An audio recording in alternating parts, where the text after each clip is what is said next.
Hello there, it's Pete here, the Agile Music Marketeer, and I wasn't actually planning on doing a video today. I only launched the channel yesterday with the introductory video, but I've just been to pick up some flyers for a gig that's happening in Cambridge in February.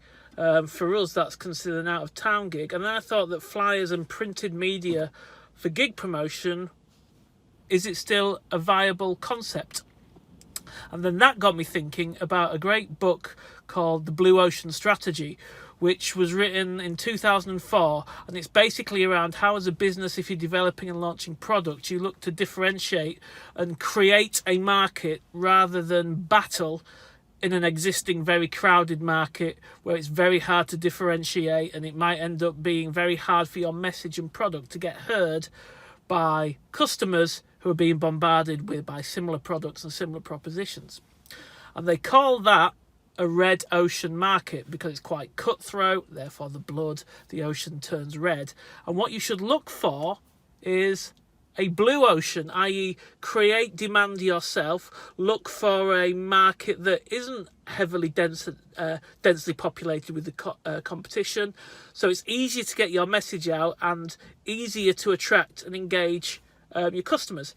Now in music, that got me thinking about when you promote a show. Now typically what happens these days, and do let me know if you do anything differently, but a band will create a Facebook event, post it to their page, maybe share it to their personal page, and then they'll go to the local Facebook page for wherever their gig is. So for example, our gig is in Cambridge, so we might go to the Cambridge Music Scene Facebook group, post it in there, sit back, and then cross your fingers.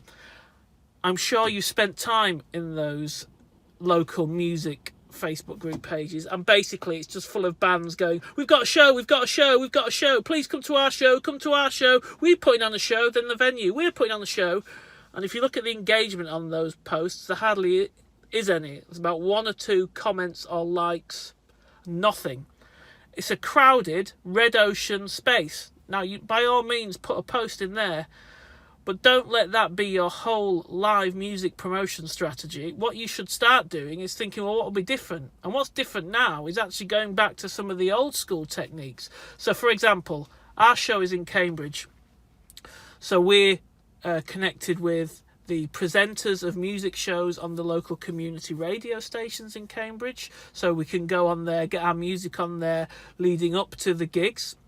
Also, look at finding local music journalists, the local event papers, actually get a bit more physical with the location that you're going to and reach out beyond the social media elements, because that's where everyone goes, because everyone's pretty lazy when it comes to promoting gigs. They just create a Facebook event and push it.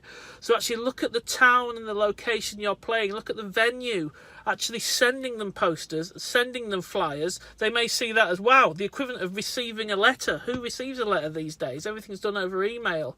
Get your flyers, get your posters, and connect with the local music people in that town, the presenters of the local radio stations, the writers of the entertainment sections in the local newspapers, the local gig guides that are printed and put in venues. There's still a lot of those, and they're your passing trade. They're where people might be getting a drink, want something to read while they're waiting for a friend to turn up and go, oh, look, there's a gig going on at the Portland Arms in Cambridge. I'm going to go to that. They probably wouldn't have seen that message on their Facebook page because of the way the algorithm works and the way that organic reach is suppressed. They probably would never have seen that. So think about how you can promote your gig differently than everyone else is doing. One thing that a band called Glass Caves did, a picture of them should appear here. When they go on their tour, they busk in every town they play. Well, pretty much busk in every town they play in on the day of the gig or the day before. Cardboard sign with the time of the gig and how much it costs, and then playing some songs with some merch. And if you watch their videos on YouTube where they've done this, you'll be amazed just the passing trade that will stop and go, oh, they were pretty cool. Don't see that all the time. I might go to that.